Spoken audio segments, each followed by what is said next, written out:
नमस्कार, report special में आपका स्वागत है। मैं हूं शशांक गौड़। जम्मू कश्मीर में जिस तरीके का जनादेश आया है वो कई मायनों में अहम भी है और पार्टियों के लिए मुश्किलों भरा भी सफर साथ लाया है। इस जनादेश के साथ किसी को भी बिना गठबंधन की सरकार बनाना संभव नहीं होगा। ऐसे में कौन सी पार्टी किसको समर्थन देगी यह कहना वाकई बहुत पेचीदा हो गया है। और सबसे बड़ी पीडीपी और बीजेपी के लिए भी किसी का साथ पकड़ना किसी मुश्किल से कम नहीं है, क्योंकि पीडीपी एक बार कांग्रेस का साथ छोड़ चुकी है तो एनसी और कांग्रेस को इतना बहुमत नहीं मिला है कि वो सरकार बना सकें। तो दूसरी तरफ बीजेपी अगर सरकार बनाती है तो फिर उसके मैनिफेस्टो के जो वायदे का क्या होगा, ये एक बहुत बड़ा सवाल है, जिसमें धारा 370 जैसे तमाम ज्वलंत मुद्दे हैं। आज हम इसी मुद्दे को अपनी रिपोर्ट के जरिए दिखाएंगे।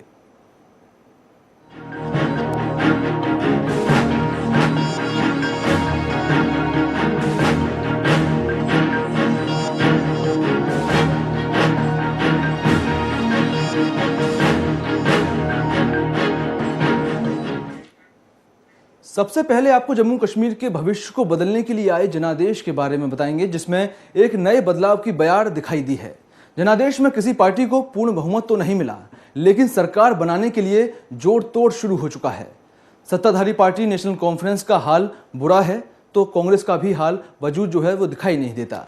जैसा जम्मू कश्मीर में आतंक का साया हमेशा से ही वोटों को प्रभावित करता रहा है, लेकिन इस बार मतदान जबरदस्त हुआ और मोदी की लहर भी कश्मीर में नहीं तो जम्मू में दिखाई दी। लेकिन जनादेश फिर भी एक पार्टी को नहीं मिल पाया। अब बीजेपी और पीडीपी अपने साथियों को तलाशने में जुटी हैं। इस रिपोर्ट के जरिए देखिए।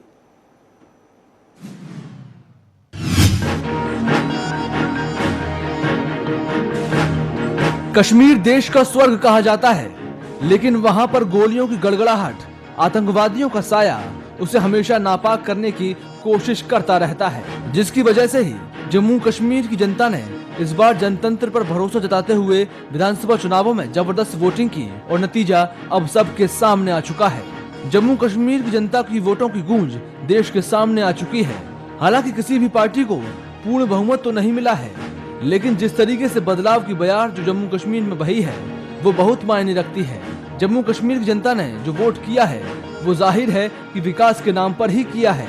अभी तक सत्ताधारी पार्टी रही नेशनल कॉन्फ्रेंस का वजूद जिस तरीके से जम्मू कश्मीर के अंदर गिरा है वो भी बहुत मायने रखता है जम्मू कश्मीर की बदलती हुई सियासी हवा को समझने के लिए, क्योंकि खुद मुख्यमंत्री उमर अब्दुल्ला 2 सीटों से चुनाव लड़े, लेकिन जनता ने उन्हें दोनों ही सीटों से मुंह की खिला दी।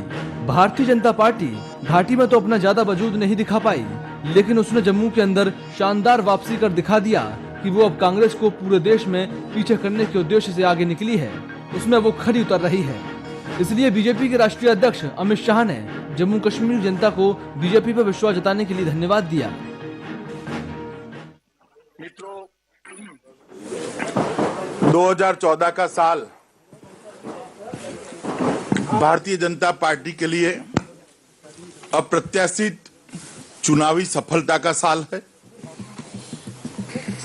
झारखंड और जम्मू कश्मीर दोनों जगह भारतीय जनता पार्टी की जो विजय हुई है उसके लिए सबसे पहले तो मैं दोनों राज्यों की जनता को भारतीय जनता पार्टी की ओर से धन्यवाद भी देता हूं और उनके प्रति आभार भी व्यक्त करता हूं।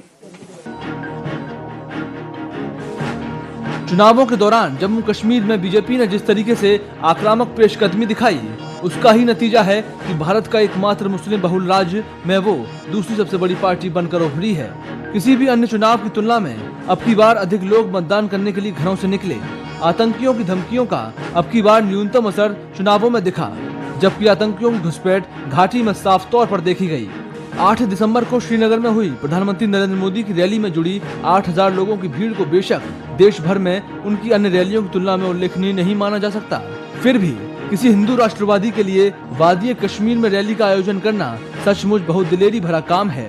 इस रैली के मंच पर मोदी किसी बुलेट प्रूफ शीशे के रक्षा कवच में नहीं थे, बल्कि जनता के बीच खड़े हुए थे और जनता को संबोधित कर रहे थे।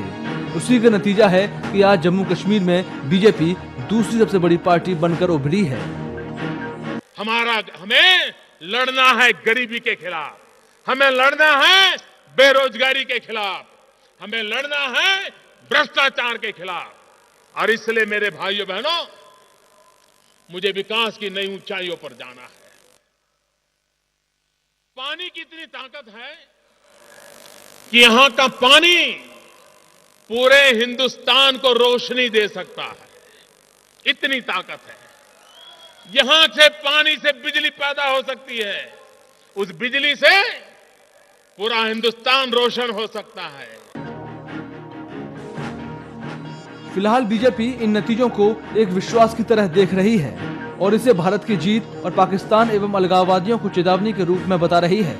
लेकिन अब जब बीजेपी का वो सपना जिसमें उसने कांग्रेस मुक्त भारत की बात की थी, वो कहीं न कहीं साफ होता जा रहा है, क्योंकि कांग्रेस का वजूद महाराष्ट्र और हरियाणा में भी खत्म हुआ और जम्मू कश्मीर और झारखंड में भी कांग्रेस ने अपना वजूद खो दिया है। ये घाटी में बदलाव है और जनता ने सिर्फ विकास के लिए ही वोट किया है, चाहे उसने पीडीपी को नंबर 1 पार्टी बनाया हो। वहाँ के युवकों ने रोजगार के लिए वोट किया है, क्योंकि जम्मू कश्मीर की सबसे बड़ी समस्या रही है। स्पेशल डेस्क, खबर फास्ट। जम्मू कश्मीर पर जो एग्जिट पोल आए थे वो नतीजों पर सटीक तो बैठे, लेकिन अब पार्टियों के लिए मुश्किल की घड़ी आ गई है कि वो अब जाएं तो जाएं किसके साथ, क्योंकि सभी पार्टियों की विचारधाराएं अलग अलग हैं और मिलने पर विचारधाराओं में टकराव जरूर होगा। बीजेपी अमरनाथ श्राइन बोर्ड और धारा 370 के मुद्दे पर कश्मीर की राजनीति में हमेशा से ही ध्रुवीकरण करती रही है और मिशन 44 के सपने संजोती रही है। लेकिन इस बार जैसा जनादेश आया है उस पर अब बीजेपी का स्टैंड क्या होगा, ये सवाल बड़ा है।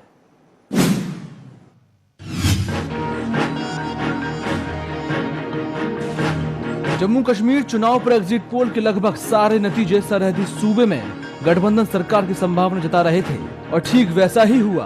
त्रिशंकु सरकार बनने की घाटी में आसार बन गए हैं, लेकिन अब कौन सी पार्टी किसके साथ जाएगी इसको लेकर फिलहाल कोई बोलने को तैयार नहीं है।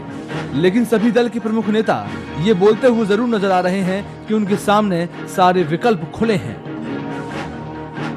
किसी को समर्थन देने का भी विकल्प खुला है और किसी की सरकार में शामिल होने का भी विकल्प खुला है। मेरी बात सुन लीजिए, मेरी बात समाप्त होने दी। तीनों विकल्प खुले हैं। भारतीय जनता पार्टी बाकी की पार्टियां जो इनिशिएटिव लेगी इसके आधार पर निर्णय करेगी। फुल मेजोरिटी कहा ना, हम तो मेजोरिटी के करीब भी नहीं आए ना। किन के साथ अगर कोई ऑफर आ गया आपको कि हमारे अभी कोई ऑफर नहीं आया, अभी कोई ऑफर नहीं आया, ना हम कोई ऑफर ढूंढ रहे हैं। अभी नतीजे आ रहे हैं, हमें ये नतीजे डाइजेस्ट करने दीजिए। जिम्मेदारी हमारी नहीं बनती है हुकूमत बनाने की, जिम्मेदारी दूसरों की बनती है जिन्होंने ये सारा मुहिम जो है नेशनल कॉन्फ्रेंस के खिलाफ चलाया। अगर इस कैंपेन में कोई एक इशू ऐसा था जिसपे हर पार्टी ने जो है वो साथ आए, वो नेशनल कॉन्फ्रेंस को हराना। कांग्रेस, बीजेपी, पीडीपी सब, उनका अगर एक इशू था वो नेशनल कॉन्फ्रेंस को हराना। चलिए, उन्होंने हमें हराया। सरकार बनाने की बात है, so our effort will be, हमारी जो प्रायोरिटी होगी वो ये नहीं होगी कि हम किसी तरह से जोड़ तोड़ से या don't want to cobble up a government, but definitely कि we are looking for a kind of a governance which is based on our agenda. घाटी में महबूबा मुफ्ती की पार्टी पीडीपी सबसे बड़े दल के रूप में उभर कर सामने आई है, जबकि जम्मू इलाके में बीजेपी को शानदार सफलता मिली है। लेकिन अब ये सवाल खड़ा हो गया है कि अब सरकार बनेगी आखिर किसकी और कैसे बनेगी। दूसरा सवाल है कि घाटी में महबूबा मुफ्ती की पीडीपी और जम्मू में बीजेपी के लिए इतनी अनुकूल जमीन कैसे तैयार हुई। सरहदी सूबे में इस बार के चुनाव में सामाजिक सामुदायिक स्तर पर जबरदस्त ध्रुवीकरण देखा गया, इसमें कोई दो राय नहीं है और कह सकते हैं कि बेहतर मतदान फीसदी का सबसे बड़ा राज यही है। कई अन्य कारणों के साथ इस तरह का ध्रुवीकरण भी मतदान फीसदी बढ़ाता है। ऐसे माहौल में लोग वोट डालने घर से बाहर निकलते हैं। जम्मू कश्मीर में इस बार सूबे के दोनों क्षेत्रों में ध्रुवीकरण का एक अलग रूप रंग देखा गया, जो अब नतीजों के रूप में सामने आ गया है और सत्ताधारी नेशनल कॉन्फ्रेंस का हाल भी बुरा हुआ है। जम्मू में ऐसा पहली बार नहीं हुआ। 2008 के चुनाव में भी अमरनाथ भूमि अधिग्रहण विवाद के चलते भारी ध्रुवीकरण हुआ था, जिसका फायदा बीजेपी ने उठाया। विधानसभा में सिर्फ एक सीट वाली पार्टी 11 सीटों पर कामयाब हो गई।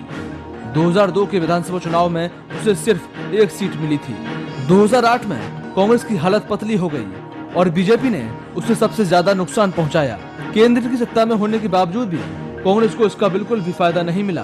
जबकि पीडीपी कांग्रेस गठबंधन सरकार के दूसरे चरण में मुख्यमंत्री बने गुलाम नबी आजाद तब दावा कर रहे थे कि सरकार के अच्छे कामों के बल पर कांग्रेस को सूबे के दोनों क्षेत्रों में बड़ी कामयाबी मिलेगी। लेकिन इस बार भी बीजेपी ने कांग्रेस को सबसे ज्यादा नुकसान पहुंचाने का काम किया है और कांग्रेस को चौथी पार्टी पर ही संतुष्ट रहना पड़ा है। 2008 में पीडीपी कांग्रेस गठबंधन की शर्तों के मुताबिक पहले 3 साल पीडीपी ने सरकार का नेतृत्व किया और बाद के 3 साल कांग्रेस ने सरकार चलाई। लेकिन बाद में इसी अमरनाथ श्राइन बोर्ड के मामले की वजह से पीडीपी ने हाथ वापस खींच लिया। फिर कांग्रेस का हाथ एनसी ने थाम लिया। लेकिन एंटी इनकम्बेंसी का ज्यादा असर कांग्रेस को झेलना पड़ा। कई और भी ऐसे मामले थे जिसकी वजह से कांग्रेस को घाटी में काफी नुकसान उठाना पड़ा। लेकिन 2008 के चुनाव में बीजेपी ने अमरनाथ भूमि विवाद को जम्मू में बड़ा मुद्दा बनाया और समुदाय विशेष का जमकर भावनात्मक ध्रुवीकरण किया, जिसका जिक्र आज उमर अब्दुल्ला ने भी किया और कहा कि पीडीपी अमरनाथ श्राइन बोर्ड के मामले और संसद पर हमले के आरोपी अफजल गुरु की फांसी के मुद्दे को उठाने के बावजूद भी बहुमत हासिल नहीं कर पाई। ये उसके लिए मंथन की जरूरत दिखाता है। 2010 अफजल गुरु, सैलाब, इन सब चीजों के बाद अगर मुफ्ती मोहम्मद सैयद अपनी हुकूमत ना बनाए तो ये नेशनल कॉन्फ्रेंस की नाकामी नहीं है, ये मुफ्ती साहब की नाकामी है कि वो इन हालात में भी पीडीपी की हुकूमत बना नहीं पाए। 2014 के चुनाव में बीजेपी ने सामुदायिक ध्रुवीकरण की उसी सियासी जमीन को और फैलाया है, जिसका ही नतीजा है कि बीजेपी चुनावी नतीजों में दूसरी सबसे बड़ी पार्टी बनकर उभरी है। कुछ ही महीने पहले लोकसभा के चुनाव में भी इसे देखा गया, जब बीजेपी को जम्मू लद्दाख की 3 सीटों पर कामयाबी मिली थी।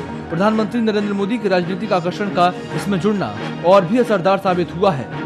सामुदायिक और सांप्रदायिक स्तर पर गोलबंद लोगों के अलावा एक हिस्सा उन लोगों का भी था जो प्रधानमंत्री के विकास के एजेंडे से प्रभावित होकर बीजेपी की तरफ मुखातिब हुए थे। केंद्र में नए राज्य मंत्री बने जितेंद्र सिंह और अन्य नेता लगातार कह रहे थे कि उनकी पार्टी जल्द ही अनुच्छेद 370 पर बहस कराकर उसका खात्मा करेगी। कुछ एक बीजेपी नेताओं ने तो यहाँ तक कह दिया था कि अब मौका आ गया है कि जम्मू कश्मीर की सरकार का मुखिया एक हिंदू होगा।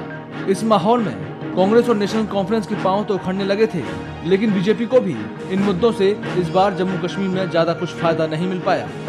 बीते कुछ वर्षों में जम्मू में कांग्रेस और नेशनल कॉन्फ्रेंस का पारंपरिक आधार बुरी तरह सिमटा है, जिसका ये नतीजे समर्थन कर रहे हैं, जिसमें कश्मीर घाटी और जम्मू का माहौल बिल्कुल अलग अलग दिखा। चुनाव में लोगों की हिस्सेदारी और मतदान फीसदी में भारी इजाफा देखा गया। दिल्ली में बैठे बहुत सारे बैठककारों और सियासतदानों ने अच्छे मतदान फीसदी का ये भी नतीजा निकाला कि इस चुनाव से घाटी में जमहूरियत पटरी पर आ गई है। जम्मू और लद्दाख की तरह घाटी अब राष्ट्रीय मुख्यधारा के साथ हो चुकी है और लोगों ने यहाँ अलगाववाद से पूरी तरह मुंह मोड़ लिया है।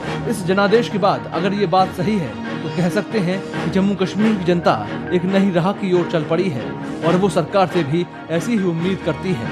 स्पेशल डेस्क, खबर फास्ट।